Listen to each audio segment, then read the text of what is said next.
لا إله. اللهم صل على محمد وعلى صليت على إبراهيم وعلى آل إبراهيم على محمد وعلى آل محمد اللهم رب هذه الدعوة التامة والصلاة القائمة وابعث مقاما محمودا الذي وعده محمد صلى الله عليه وسلم رسول الله.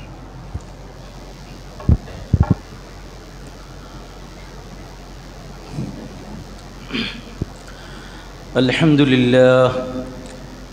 لله نحمده ونستعينه ونستغفره ونعوذ بالله من شرور أنفسنا ومن سيئات أعمالنا من يهده الله فلا مضل له ومن يضلل فلا هادي له وأشهد أن لا إله إلا الله وحده لا شريك له وأشهد أن محمدًا عبد الله ورسوله. أما بعد فإن خير الحديث كتاب الله وخير الهدي هدي محمد صلى الله عليه وسلم وخير الأمور عوازمها وشر الأمور محدثاتها وكل محدثة بدعة وكل بدعة ضلالة وكل ضلالة في النار.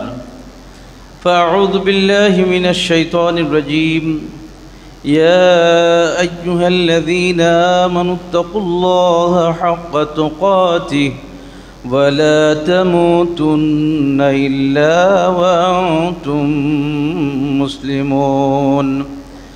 يا أيها الناس اتقوا ربكم الذي خلقكم من نفس واحدة وخلق منها زوجها وبث منهما رجالا كثيرا ونساء واتقوا الله الذي تساءلون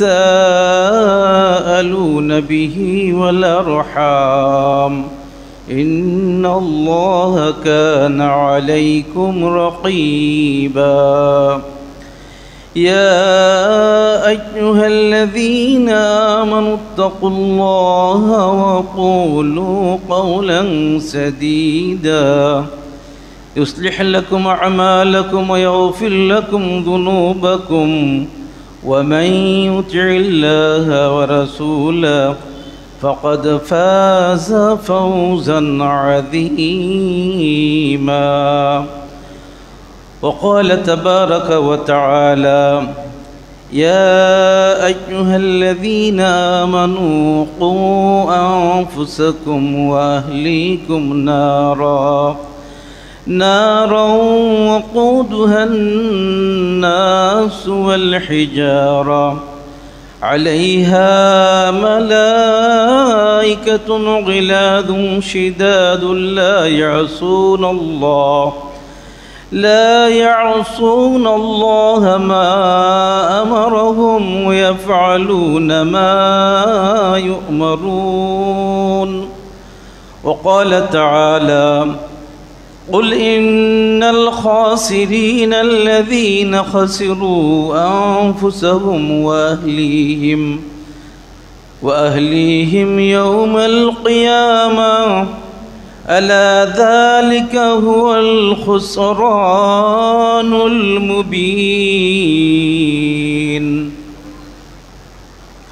الحمد لله সমস্ত প্রশংসা মহান আল্লাহর, যে রব্বুল ইজ্জাত ওয়াল জালাল আমাদেরকে দ্বীন শিক্ষা দিয়েছেন, যিনি আমাদেরকে তার তাওহীদ শিক্ষা দিয়েছেন, যিনি আমাদেরকে শেষ নবীর উম্মত করেছেন, যিনি আমাদেরকে তার ইবাদত বন্দেগী করার তৌফিক দিয়েছেন। দরুদ ও সালাম তারই প্রিয় হাবিব সৈয়দুল মুরসালিন মুহাম্মদুর রাসূলুল্লাহ সাল্লাল্লাহু আলাইহি ওয়াসাল্লামের উপর। মুআজ্জাজ হাজিরিন, আজ খুতবায় আমি আপনাদের সামনে যে বিষয়টি নিয়ে আলোচনা করব সেই বিষয়টি খুব সংক্ষিপ্ত একটা বিষয়, আল উসরাতুল মুসলিমা। আল উসরাতুল মুসলিমা অর্থ হলো একটি মুসলিম পরিবার, একটি মুসলিম পরিবার। বন্ধুগণ, আমরা সবাই পরিবারেই বসবাস করি। মুসলিম সমাজের সবচেয়ে গুরুত্বপূর্ণ যে উপাদান তা হলো একটি পরিবার। একটি পরিবার, এরকম অনেক পরিবার, একটি সমাজ, সেই সমাজ থেকে ক্রমান্বয়ে জাতি, রাষ্ট্র, সব। তো আমি আমার সুখ দুঃখ সব কিছুর ভাগাভাগি যাদের সঙ্গে আমি করি সে হলো আমার পরিবার। আমার পরিবার, আপনার পরিবার, আমাদের প্রত্যেকের কাছেই সবচেয়ে আপনজন হলো তারা। আমরা তাদের কল্যাণ চাই, আমরা অকল্যাণ থেকে তাদেরকে বাঁচাতে চাই আমার নিজেকে বাঁচাতে এবং আমার পরিবারকে। এটি প্রত্যেকটা বিবেকশীল মানুষ সে এটি চায়। মহান আল্লাহ কোরআন কারিমে আমাদের এই যে চিন্তা, আমাদের এই যে হৃদয়ের চাহিদা যে আমরা আমার নিজের, আমার পরিবারের কল্যাণটা সবার আগে চাই, তো এত যে আমরা চাই আমার নিজেদেরকে বাঁচাতে, আমার পরিবারকে যাবতীয় অন্যায় থেকে বাঁচাতে, যাবতীয় দুঃখ কষ্ট থেকে বাঁচাতে, এবং যত ধরনের কল্যাণ আছে আমি আর আমার পরিবার সেটি চাই। এত চাওয়ার মধ্যে দুনিয়ার চাওয়াই তো শেষ না, আখিরাতের চাওয়ার বিষয়টা কি? রব্বুল আলামিন সে কথাই বলছেন, ইয়া আইয়ুহাল্লাযীনা আমানু কু আনফুসাকুম ওয়া আহলিকুম নারা। হে ঈমানদারেরা, বাঁচাও তোমাদের নিজেদেরকে এবং তোমাদের পরিবার পরিজনকে জাহান্নামের আগুন থেকে বাঁচাও। ওয়াকুদুহান নাসু ওয়াল হিজারা, যেই জাহান্নামের লাকড়ি হবে, ইন্ধন হবে মানুষ এবং পাথর। মানুষ কি করে লাকড়ি হয় এটা আপনারা যারা অভিজ্ঞ তারা জানেন। মানুষের মধ্যে প্রচুর ফ্যাট আছে। মানুষের এই যে ফ্যাট, এই ফ্যাটগুলো কিন্তু মানুষের দেহ জ্বালাতে সহায়তা করে। আর পাথর, আপনারা যারা ইটের ভাটা দেখবেন যে কয়লা আছে, কয়লা ছাড়া কিন্তু ভালো করে ভাটাতে ইট পোড়ানো যায় না। তাহলে এই যে কয়লা কিন্তু পাথর। তো আল্লাহ যা বলেছেন কতই না সত্য বলেছেন, মানুষ নিজেরাই এর লাকড়ি হবে আর পাথর হবে জাহান্নামের লাকড়ি। আলাইহা মালাইকাতুন গিলাদুন শিদাদ, যেই জাহান্নামে ফেরেশতাদেরকে আল্লাহ রাখবেন প্রহরী হিসাবে, তারা হবে অত্যন্ত পাষাণ হৃদয়ের, খুবই পাষাণ হৃদয়ের হবে, কঠোর আত্মার হবে তারা। আপনাকে যে কোনো একটা সুবিধা দেওয়ার হাজার কাঁদবে জাহান্নামীরা, হাজার কাঁদবে, হাজার বছর কাঁদবে। ইয়া মালিক, হে মালিক, তুমি একটু আল্লাহকে বলো কি, লিউখাফিফ আন্না ইয়াওমান মিনাল আযাব, একদিনের জন্য যেন আল্লাহ আযাবটা আমাদের হালকা করে দেয়, একদিনের জন্য।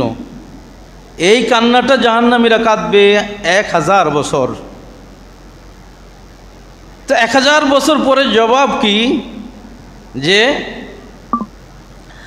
তোমাদের কাছে তো দায়ীরা গিয়েছিলেন, তোমাদেরকে জানানো হয়েছে, তোমরা তো সেগুলো মানোনি, সুতরাং এখানেই থাকো।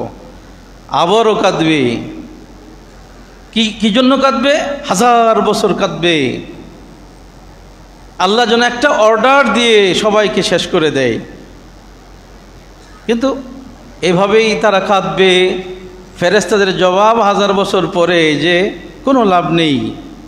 অর্থাৎ কি, আল্লাহ এমন নয় যে জাহান্নামীরা অনেক কাঁদবে বলে ফেরেশতারা কোনো সুবিধা দিবে, তা নয়। আল্লাহই তাদের বৈশিষ্ট্যের কথা বলেছেন, গিলাদুন শিদাদ, তারা পাষাণ হৃদয়ের হবে, কঠিন হৃদয়ের হবে। কেন হবে? আমরা তো বলি যে হৃদয় বলতে তার কিছু নাই, পাষাণ হইলে বলি কেন হবে? এই যে দেখেন, সে কথা আল্লাহ বলছেন, লা ইয়াসুনাল্লাহা মা আমারহুম ওয়া ইয়াফআলুনা মা ইউমারুন। তারা আল্লাহর আদেশের বাইরে কোনো রকম কাজ করবে না। আল্লাহ যা বলবেন, যা অর্ডার করবেন, সেটাই তারা পুঙ্খানুপুঙ্খ তারা পালন করবে। সুতরাং এখানে আল্লাহর অর্ডারের বাইরে কোনো রহম করা, কোনো রকমের আপনার তাদের প্রতি সহমর্মিতা দেখানো কোনো সুযোগ থাকবে না। বন্ধুগণ, তো এখন আল্লাহ এই কথা বলছেন যে বাঁচাও তোমার নিজেকে আর তোমার পরিবারের লোকদেরকে জাহান্নামের আগুন থেকে, যে জাহান্নামের লাকড়ি হবে মানুষ আর পাথর, আর যে জাহান্নামের নিযুক্ত ফেরেশতারা থাকবে পাষাণ হৃদয়ের, কঠোর হৃদয়ের, আল্লাহর কোনো অমান্য করবেন আল্লাহর আদেশের, আল্লাহ যা বলবেন সেটাই তারা করবে। বন্ধুগণ, তো এবার আমরা কি করে বাঁচাবো, কি হতে হবে আমাদের কর্মসূচি, সেটা আমাদের জানা দরকার। আমরা কতটুকুন আমাদের পরিবারকে জাহান্নাম থেকে বাঁচানোর চেষ্টায় আমরা আছি, কি করছি আমরা, সেগুলো হিসাব নিকাশ আমাদের হওয়া দরকার। দিনী ভ্রাতৃমণ্ডলী, যদি আমি বা আপনি ইসলামের প্রদর্শিত রূপরেখা, আপনার রব যা দিয়েছেন, আপনার রসুল যা দিয়েছেন, সেভাবে যদি আপনি আপনার পরিবার পরিজনের প্রতি দায়িত্ব পালন যদি আপনি না করেন, আপনি যেদিন মরে যাবেন আপনার কবরে শুধু আপনার গুনাই সেখানে যাবে সেটা মনে করিয়েন না। আপনি যাদের দায়িত্বশীল ছিলেন সেই পরিবারের লোকরা, তারা যা কিছু অপরাধ অন্যায় করবে সেগুলো আপনার কবরে গিয়ে হাজির হবে, সেই পাপেরও ভাগীদার আপনি হবেন। কারণ কেন সেটা? কারণ আপনি তো দায়িত্ব পালন করেননি। বন্ধুগণ, আল্লাহ তাবারক ওয়া তাআলা দায়িত্বহীন ভাষায় বলেছেন, আমরা অনেক লাভ ক্ষতির হিসাব করি, আমরা বলি যে অমুকে অনেক ভাগ্যবান, আবার অমুক অনেক ক্ষতিগ্রস্ত হয়ে গেছে। লাভ আর ক্ষতির হিসাবটা কি? দেখুন আল্লাহ কি বলছেন সূরা জুমারের 15 নম্বর আয়াত, কুল ইন্নাল খাসিরিনাল্লাযীনা খাসিরু আনফুসাহুম ওয়া আহলিহিম ইয়াওমাল কিয়ামা আলা যালিকা হুয়াল খুসরানুল মুবিন। কি বলছেন আল্লাহ? আল্লাহ বলছেন বলে দাও, কুল বলো, ইন্নাল খাসিরিন, নিশ্চয় ক্ষতিগ্রস্ত হলো তারা, আল্লাযীনা খাসিরু আনফুসাহুম, যারা নিজেরা ক্ষতিগ্রস্ত হবে, ওয়া আহলিহিম, তাদের পরিবারের লোকেরা ক্ষতিগ্রস্ত হবে, ইয়াউমাল কিয়ামাতে, কিয়ামতের দিন। কিয়ামতের দিন যারা নিজেরা এবং যাদের পরিবার ক্ষতিগ্রস্ততার মধ্যে পতিত হবে, তারাই হলো প্রকৃত ক্ষতিগ্রস্ত। আলা যালিকা হুয়াল খুসরানুল মুবিন। আল্লাহ বলছেন শোনো, এটাই হলো সুস্পষ্ট ক্ষতি, এর চেয়ে ভয়ানক ক্ষতি আর কিছু হতে পারে না। কিয়ামতের দিন যে মানুষ আর যার পরিবার ক্ষতিগ্রস্ত হবে, তাহলে কিয়ামতের দিনে সেই ক্ষতি থেকে উদ্ধার পাওয়ার জন্য আপনার কর্মসূচি কি? আপনি তো দুনিয়ায় আপনার পরিবার পরিজনের জন্য সুখে থাকতে পারেন, সব কর্মসূচি আপনার আছে। আপনি ব্যবসা করবেন, না চাকরি করবেন, বা কিছু করবেন, তো বিদেশ যাবেন, একটা কিছু করবেন, করে আপনার প্ল্যান হলো আমার পরিবারকে সুখ দিতে হবে, আমার একটা সুন্দর ঘর করতে হবে, আমার কিছু জায়গা জিরাত দরকার, আমার একটা বাজারের দোকান দরকার, ইত্যাদি অনেক কিছু আপনার প্ল্যান আছে, আমার ব্যাংক ব্যালেন্স দরকার, সব প্ল্যান। কিন্তু আপনি বয়স হয়ে গেলে কিভাবে চলবেন সে চিন্তা কিন্তু আপনার মাথায় আছে, সেগুলোর ভাবনা কিন্তু আপনার আছে। এত যে ভাবনা আপনার দুনিয়া নিয়ে, আখেরাত নিয়ে আপনার ভাবনা কি? আখেরাতের ভাবনাটা আপনার কত দূর, সেটি হলো এখন বিবেচ্য বিষয়। আর আল্লাহ কি বলছেন? আল্লাহ বলছেন কিয়ামতের দিন যে আর যার পরিবার ক্ষতিগ্রস্ত হবে, সেই হলো প্রকৃত ক্ষতিগ্রস্ত, সেই হলো সুস্পষ্ট ক্ষতিগ্রস্ত, তার চেয়ে ক্ষতিগ্রস্ত আর কেউ হতে পারে না। মুআজ্জাজ হাজিরিন, আপনারা জানেন রমাদান মাসে একটি হাদিস খুব পড়া হয়। হাদিসটা কি? হাদিস হলো ইজা দাখালাল আশরুল আওয়াখির, রমজানের শেষ দশক যখন এসে যেত, আল্লাহ রসুল কি করতেন? আহিয়া লাইলা ওয়া আইকাযা আহলা, বিশ্বনবী তিনি তার পরিবার নিজে জাগতেন, গোটা রাত তিনি জাগতেন। ওয়া আইকাযা আহলা, আর পরিবারের লোকদেরকে তিনি বিশ্বনবী জাগাতেন। ওয়াইকাযা আহলা, শুধু নিজেই ইবাদত করতেন না, পরিবারের লোকদেরকে তিনি জাগাতেন, উঠো। হ্যাঁ, ওয়াশাদ্দা মিজারা, তিনি তার তহবন্দকে কোষে বাঁধতেন। তো এই যে অবস্থাটা কেন? শুধু নিজে নয়, প্রথম স্টেপ হবে আপনার নিজের সঙ্গে আপনার পরিবারকে বাঁচানো, আপনার নিজের সঙ্গে আপনার পরিবারকে বাঁচানো। আল্লাহ রসুল সাল্লাল্লাহু আলাইহি সাল্লাম একদিন বলছেন, আজ এই রাতে উনজিলাল ফিতান, অনেক ফিতনা অবতীর্ণ হয়েছে। ও উনজিলাতিল খাজাইন, আর আল্লাহর পক্ষ থেকে অনেক রহমত নাজিল হয়েছে। কোথায় সেই রহমত তালাশকারীগণ, যারা আল্লাহর রহমত তালাশ করবে? রব্বুল আলামিন বলেন, ওয়ামুর আহলাকা বিসসালাত ওয়াসতাবির আলাইহা, তুমি তোমার পরিজনকে সালাতের কথা বলো, নামাজের কথা বলো। ওয়াসতাবির আলাইহা, আর তুমি নিজের উপরে অটুট থাকো। বন্ধুগণ, শাহ বিন বাজ রহমতুল্লাহ আলাইহিকে জিজ্ঞেস করা হলো, একজন আলেম জিজ্ঞেস করছেন যে আমি সলাতের পরে দর্শ দিয়ে থাকি, কিন্তু কখনো এমন হয় যে আমার পরিবারের লোকেরা ঘুম থেকে জাগ্রত হওয়ার ব্যাপারে গাফলত করে, আমার জন্য করণীয় কি? আমি কি দর্শ অব্যাহত রাখবো, কোরআনের দর্শ অব্যাহত রাখবো, নাকি আমি বাড়িতে গিয়ে আমার পরিবারকে জাগাবো? তিনি বললেন যে তুমি সালাত শেষে বাড়িতে চলে যাবে, তোমার পরিজন ঠিক মতো সালাত আদায় করছে কি না সেটা আগে দেখবে।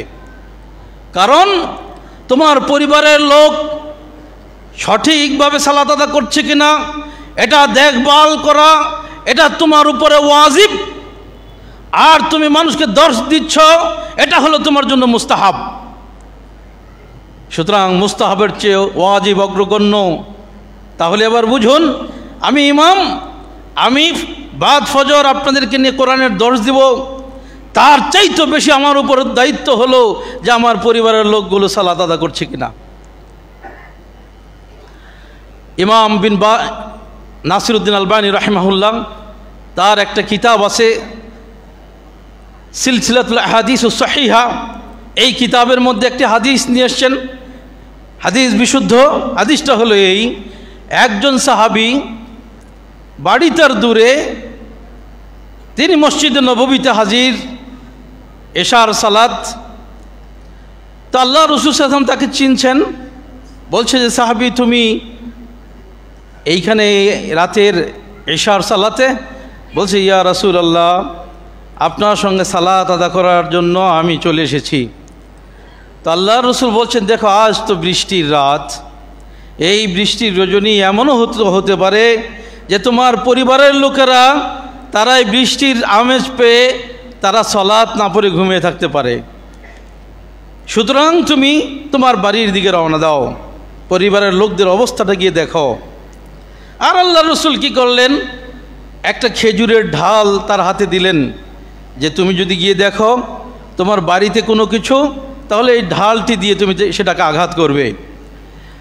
তো তিনি আসলেন তার বাড়িতে, এসে দেখেন বৃষ্টি তো হয়েছে, ঠান্ডা পড়েছে, পরিবারের লোকেরা ঘুমিয়ে আছে, এশা সালাত আদায় করেনি। তো এবার তিনি তাদের জাগালেন, জাগিয়ে বললেন, তোমরা এশা সালাত আদা না করেই কেন ঘুমিয়ে পড়েছ? মনে রাখবেন, সেই বুখারীর একটি হাদিস শুনিয়ে যায় এখানে।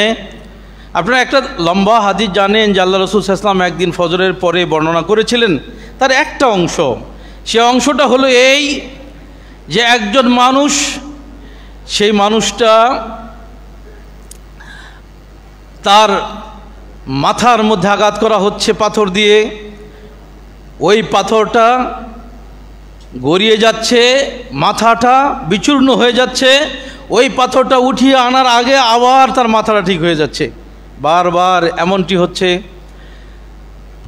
হাদিসের বর্ণনা শেষাংশে জিবরিল আমিন জবাব দিচ্ছেন, ইয়া রাসূলুল্লাহ, এই ব্যক্তি হলো ওই ব্যক্তি যে ব্যক্তি রাতের সালাতকে ত্যাগ করেছে, রাতের সালাত পড়েনি, এশার সালাত যে আদায় করেনি, এশার সালাত আদায় যে করে না, আলামে বরজখের আযাব হলো তার এটা যে তার মাথার মধ্যে অনবরত পাথর দিয়ে আঘাত করা হবে। হাদিস কিন্তু সহিহ বুখারীর। তাহলে বুঝুন গুরুত্ব কত বেশি, আর আমাদের জন্য গুরুত্ব কত বেশি এশার সালাত। আল্লাহ রাসূল বলেন, আসকালুস সালাত আলাল মুনাফিকিনা, দুই ওয়াক্তের সালাত মুনাফিকদের জন্য সবচেয়ে কঠিন। একটা হলো সালাতুল ইশা, একটা হলো সালাতুল ফজর, একটা হলো ইশার সালাত, আর একটা হলো ফজরের সালাত। তো আমরা অনেক সময় কি করি, আলসেমি করি। কেউ আছে নামাজ সালাত না পড়েই ঘুমাই, কে আছে পুরুষ আমরা মসজিদে আসতে রাজি না, কোনো রকম সালাতটা পড়ে বাড়িতেই ঘুমাই।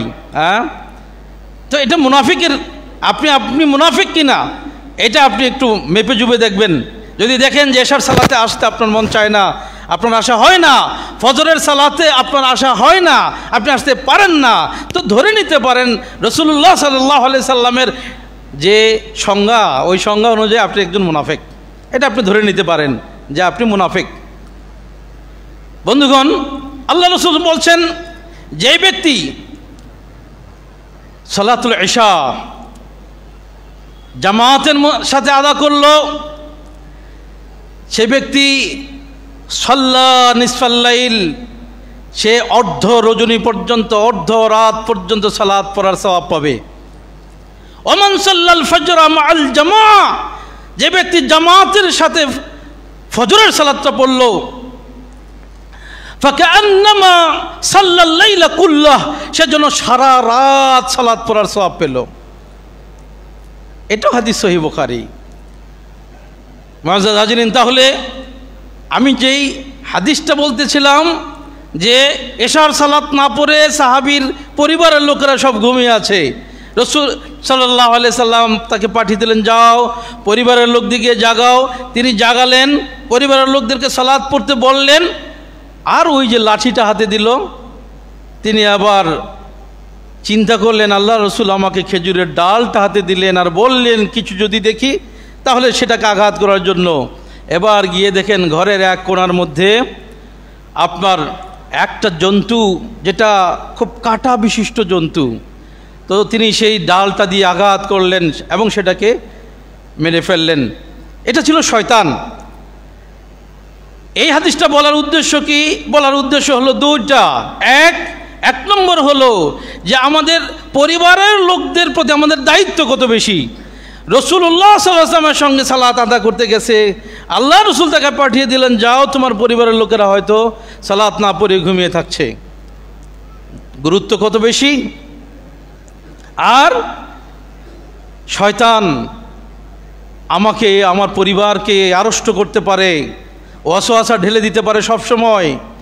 আমাদের সতর্ক থাকতে হবে, আমার পরিবার পরিজন যেন জাহান্নাম অভিমুখী না হয়, সেজন্য সর্বোচ্চ সতর্ক আমাকে থাকতে হবে। বন্ধুগণ, মালিক ইবনে হুয়াইরিস রাদিয়াল্লাহু বলেন, এই হাদিস সহিহ বুখারীতে বর্ণিত, যে আমরা আল্লাহর রাসূল সাল্লাল্লাহু আলাইহি সাল্লামের কাছে ছিলাম, আমরা আমাদের গোত্রের কতগুলো মানুষ, 20 দিন যখন অতিবাহিত হলো, বাড়িঘরের কথা আমাদের মনে হলো। বিশ্বনবী সাল্লাল্লাহু আলাইহি সাল্লাম বললেন, যাও গিয়ে কি করবে, গিয়ে তোমাদের পরিবার পরিজনের কাছে যাও, আল্লিমুহুম, তোমরা গিয়ে তাদেরকে আমার কাছ থেকে যা শিখেছ সেই শিক্ষাগুলি তাদেরকে দিবে। ওমরুহুম, তাদেরকে আদেশ করবে তারা যেন দ্বীনের কাজগুলো তারা যেন মানে। দেখুন, আপনি যা শিখবেন প্রতিটা শিক্ষা আপনার পরিবারকে দেওয়া আপনার জন্য বাধ্যতামূলক। আমরা অনেক কথা বলি গিয়ে বাড়িতেই, কিন্তু আজকের জুমাতে কি শুনে গেলেন অথবা একটা দ্বীনের শিক্ষা কি পেয়ে গেলেন সেটা আমরা বাড়িতে বলি না। বাড়িতে গিয়ে বলতে আমাদের এটা লজ্জা হয়। কশিন কালো মুমিনের জীবন এমন হবে না। মা বোনরা আছেন, আপনার জীবন কেমনভাবে কাটে, আপনার পরিবার কিভাবে আপনি রক্ষা করবেন জাহান্নাম থেকে। রব্বুল আলামিন বলছেন ওয়াযকুরুনা মা ইউতলা ফি বুয়ুতিকুন্না মিন আয়াতিল্লাহি ওয়াল হিকমা, তোমরা তোমাদের বাড়িতে আল্লাহর কোরআন থেকে নবীর হাদিস থেকে যা কিছু পাঠ করা হয় সেগুলো তোমরা মেনে চলবে। তার অর্থ কি? তার অর্থ হলো আপনার বাড়িতে অবশ্যই কোরআন পাঠ ও পঠন হবে, তেলাওয়াত হবে, কোরআনের অর্থ নিয়ে আলোচনা হবে, নবীর হিকমা নবীর হাদিস নিয়ে আলোচনা হবে। আমরা জানি না আমাদের কয়জনের বাড়িতে কোরআনের অনুবাদ আছে, কয়জনের বাড়িতে বুখারীর অনুবাদ আছে, রিয়াজুস সালিহিনের অনুবাদ আছে। তিনি বন্ধুগণ, যদি আমরা এই ব্যবস্থা না নেই আর আমাদের পরিবার পরিজন যদি নষ্ট হয়, এর দায় দায়িত্ব কে নেবে? অবশ্যই দায় দায়িত্ব আপনাকে নিয়ে মরতে হবে। এবং ওই যে আমি প্রথমেই বলেছি, আপনি মরে যাবেন তো আপনার কবরে আপনি বিশাল করে একটা লেড টিভি এনে আপনার বাড়িতে লাগিয়ে দিলেন, আবার ডিশ অ্যান্টেনার লাইন সেখানে যুক্ত করে দিলেন। আপনার পরিবারের লোকেরা সালাতের ধার ধারে না, তারা ওইখানে তাবৎ অশ্লীলতা নিয়ে ব্যস্ত আছে, দেখছে। আর আপনি তো মাশাআল্লাহ সুখী মানুষ। হ্যাঁ, আল্লাহ বলছেন উলিন নি'মাতি ওয়া মাহিলহুম কালিলা। এই যে দুনিয়ার সুখী মানুষগুলো আছে না, এই সুখী মানুষগুলোকে একটু সময় দাও, অতঃপর আল্লাহ তাআলা আপনাকে ছাড়বেন না, আপনার সুখ আল্লাহ কেড়ে নেবেন। তাহলে কি আপনার পরিবার নিয়ে অবিরাম আপনাকে কি করতে হবে? সতর্ক থাকতে হবে। উকবা বিন আমির রাদিয়াল্লাহু আনহু বলেন, মান নাজাতু ইয়া রাসূলুল্লাহ, হে আল্লাহর রাসূল, নাজাত কিভাবে মিলবে, আমি মুক্তি পাবো কি করে? আল্লাহ রাসূল বলছেন, ইবকি আলা খাতিয়াতিক, তুমি জীবনভর যে অন্যায় করেছো সেজন্য আল্লাহর কাছে কাঁদো, সেজন্য আল্লাহর কাছে কাঁদো।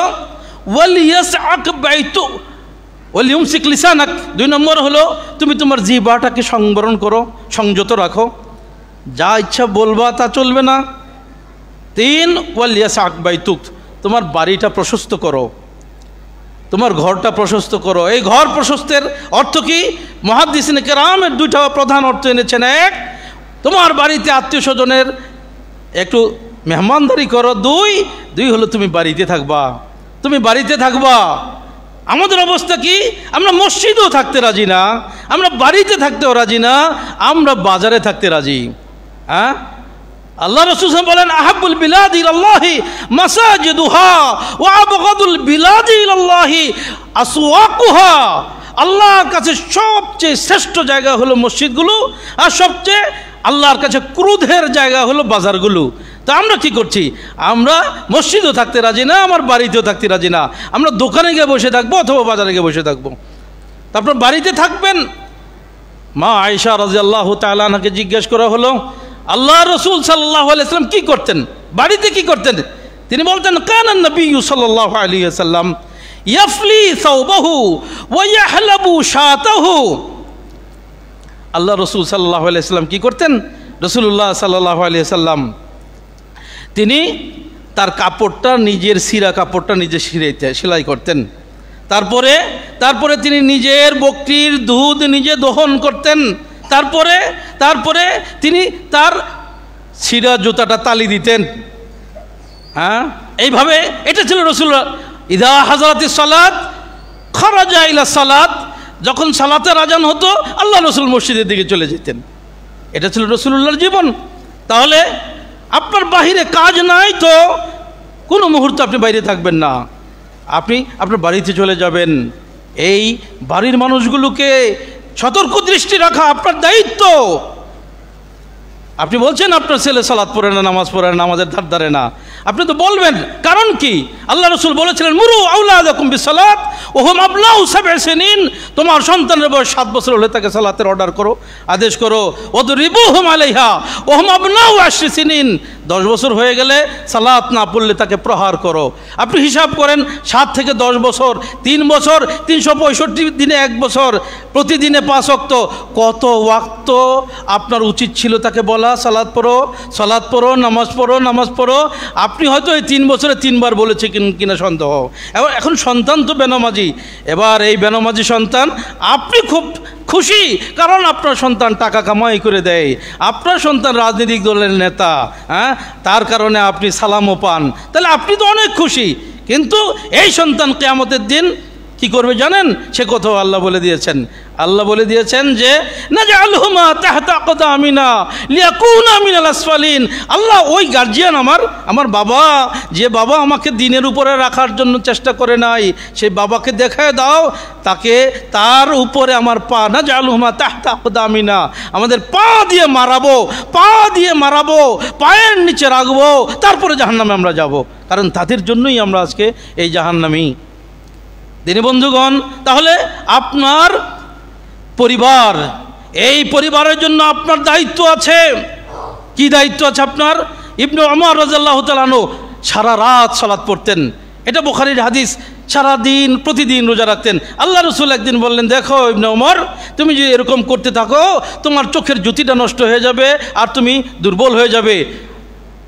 আলাইকা বিনাফসিকা হাক্কুন ও আলা আহলিকা হাক্কুন, তোমার নিজের হক তোমার নিজের কাছে আছে, তোমার পরিবারের হক তোমার নিজের উপরে আছে। তার মানে আপনার পরিবারের হক আপনার উপরে আছে। আপনার পরিবার পরিজনকে রেখে আপনি কি করছেন? আপনি বাইরে বাইরে ঘুরছেন, আপনার পরিবারের দিকে দৃষ্টি দিচ্ছে না, কোশ্চিন কালো হবে না দিনী বন্ধুগণ। দিনী বন্ধুগণ, সুতরাং বলতে চাই যে আসুন, যে কল্যাণ আমরা চাই আমার নিজের আর আমার পরিবারের দুনিয়াতে, হ্যাঁ, সেই কল্যাণ আখিরাতের জন্য চান, আখিরাতের জন্য চান। আমরা আসুন প্রত্যেকেই আমরা কি করব? দেখুন তো, বলুন তো, কার বাড়িতে কোরআন তেলাওয়াত হয়? কয়জনের বাড়িতে কোরআন তেলাওয়াত হয়? মদিনার এমন কোনো ঘর বাকি ছিল না যে ঘরে কোরআন তেলাওয়াত হতো না।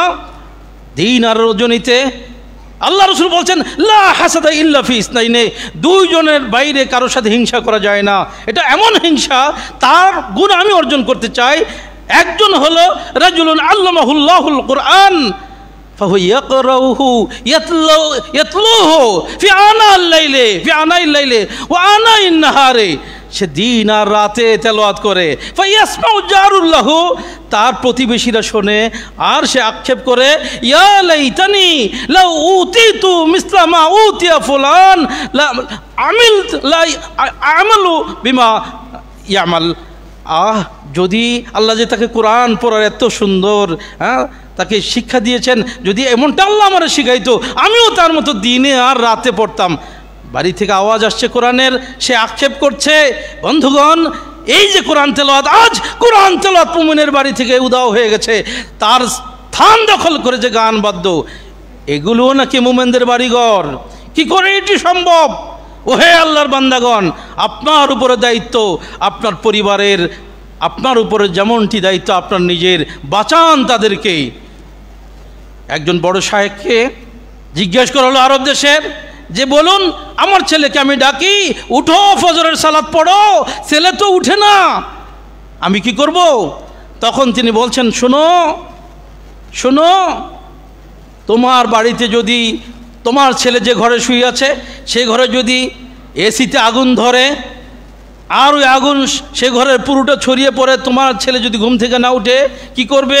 বলে যে আমার সর্বশক্তি দিয়ে যেভাবে হোক তাকে আমি বাঁচাবো, তাকে আমি ঘর থেকে বের করে নিয়ে আসবো, কারণ আমার চোখের সামনে আমার ছেলেকে আমি জ্বলতে দিতে পারি না। তখন তিনি বললেন, দুনিয়ার আগুন থেকে বাঁচাতে যদি তোমার এত চেষ্টা থাকে, তাহলে আখিরাতের আগুন থেকে বাঁচানোর জন্য তোমার কত চেষ্টা থাকা উচিত। ওহে আল্লাহর বান্দাগণ, সুতরাং আসুন এই ভাবনাটা ভাবুন, কাল কিয়ামতের ময়দানে আপনার সামনে যখন আপনার ছেলেকে জাহান্নামে নিয়ে যাওয়া হবে, আপনার সামনে যখন আপনার স্ত্রীকে জাহান্নামের দিকে হাঁকিয়ে নিয়ে যাওয়া হবে, আপনার কিছুই করার ক্ষমতা থাকবে না। সুতরাং আজই তাদেরকে বুঝান, আজই তাদেরকে বলুন, আপনি নিজে আমল করুন, আপনি তাদের জন্য একটা মডেল হয়ে যান। আল্লাহ রাব্বুল আলামিন দোয়া শিখিয়েছেন, রব্বানা হাব লানা মিন আজওয়াজিনা ওয়া যুররিয়াতিনা কুররাতা আয়ুনিন ওয়াজআলনা লিল মুত্তাকিনা ইমামা। হে আল্লাহ, তুমি আমার ছেলে সন্তান স্ত্রী পরিজন আমার চোখের মণি বানিয়ে দাও, আর তুমি তাদের ইমাম আমাদেরকে বানাও, মুত্তাকিদের ইমাম আমাদেরকে বানাও। আপনি মুত্তাকিদের ইমাম হন।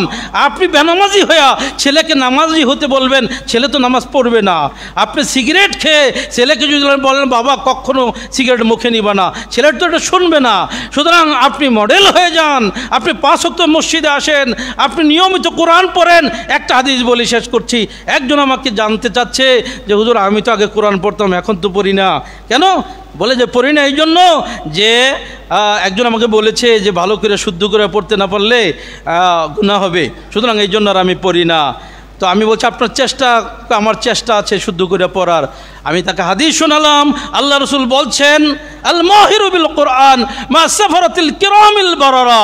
কোরআনে যে দক্ষ, সুন্দর করে যে কোরআন পড়তে জানে পারে, সে কিয়ামতের দিন আল্লাহর সম্মানিত লিপিকর ফেরেশতাদের সঙ্গে থাকবে।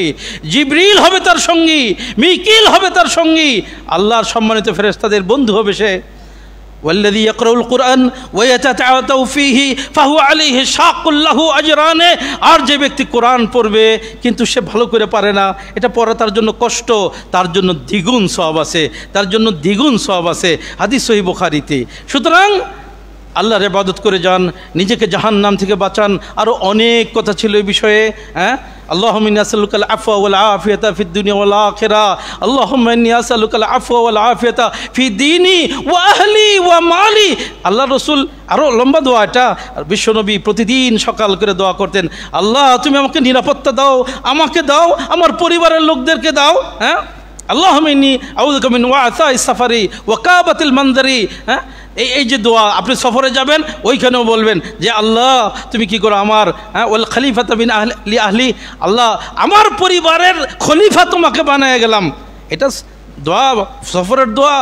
কি পরিবারের এই যে গুরুত্ব আছে, কি গুরুত্ব, কিভাবে অনেক কথা আছে ইনশাআল্লাহ আপনারা আরও শুনবেন। তবে এতটুকুনি কথা, যে কথা আল্লাহ বলেছেন কুল ইন্নাল খাসিরিনা আল্লাযীনা খাসিরু আনফুসাহুম ওয়া আহলিহিম ইয়াওমাল কিয়ামা, বলে দাও সত্যিকার ক্ষতিগ্রস্ত তারাই যারা কিয়ামতের দিন নিজেরা আর তাদের পরিবারের লোকেরা ক্ষতিগ্রস্ত হবে কিয়ামতের দিন। কিয়ামতের দিন যারা আসামি হয়ে যাবে, কিয়ামতের দিন যারা জাহান্নামের দিকে ধাবিত হবে, তারাই হলো সত্যিকার ক্ষতিগ্রস্ত।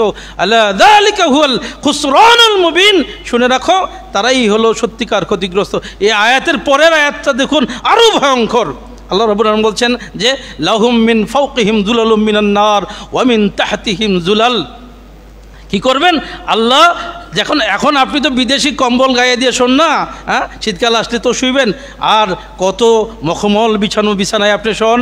আল্লাহ রাব্বুল আলামিন বলেন এই লোকগুলো যারা নিজেদেরকে আর পরিবারকে যারা জান্নাতি বানাতে পারলো না, তাদের উপরে থাকবে জাহান্নামের আগুনের আচ্ছাদন, আগুনের কম্বল থাকবে, আর তাদের নিচেও থাকবে আগুনের আচ্ছাদন। এগুলো থাকবে তাদের। এগুলো কার কথা? আল্লাহর কথা। তারপর আল্লাহ কি বলছেন যে যালিকা ইউখাফিফুল্লাহু বিহি ইবাদা ইয়া ইবাদি ফাত্তাকুন। আল্লাহ বলছেন এভাবে আল্লাহ তোমাদেরকে ভয় দেখান, হে আমার বান্দারা তোমরা আমাকে ভয় করে চলো। আর কিভাবে আল্লাহ বলবেন, আর কিভাবে আল্লাহ বলবেন? সুতরাং বন্ধুগণ, আসুন আমরা আমাদের নিজেদেরকে বাঁচাই, আমাদের পরিবারকে বাঁচাই জাহান্নামের আগুন থেকে। আল্লাহ তৌফিক দান করুন। আকুলু কওলি হাযা আস্তাগফিরুল্লাহ লি ওয়া লাকুম ওয়া লিসাইরিল মুসলিমিন। বারাকাল্লাহু লানা ওয়া লাকুম বিল কুরআনিল আযীম ওয়া নাফা'না বিল আয়াতি ওয়া যিকরিল হাকীম। ইন্নাহু তাআলা জাওয়াদুন কারীম মালিকুম বারুর রাউফুর রহিম।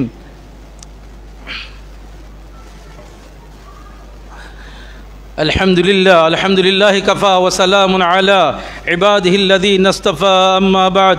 فأعوذ بالله من الشيطان الرجيم إن الله وملائكته يصلون على النبي يا أيها الذين آمنوا صلوا عليه وسلموا تسليما اللهم صل على محمد وعلى آل محمد كما صليت على إبراهيم وعلى آل إبراهيم إنك حميد مجيد اللهم بارك على محمد وعلى آل محمد كما باركت على إبراهيم وعلى آل إبراهيم إنك حميد مجيد اللهم أيد الإسلام والمسلمين واخذل الكفرة والفجرة والمبتدعة والمشركين اللهم انصر الإسلام والمسلمين اللهم انصر المسلمين المستضعفين في فلسطين اللهم انصر المسلمين المستضعفين في فلسطين اللهم انصر المسلمين المستضعفين في فلسطين اللهم انصر المسلمين المستضعفين في سائر العالم اللهم اصلح لنا ديننا الذي هو عصمة أمرنا واصلح لنا ديننا الذي هو عصمة أمرنا واصلح لنا دنيانا التي فيها معاشنا واصلح لنا آخرتنا التي فيها معادنا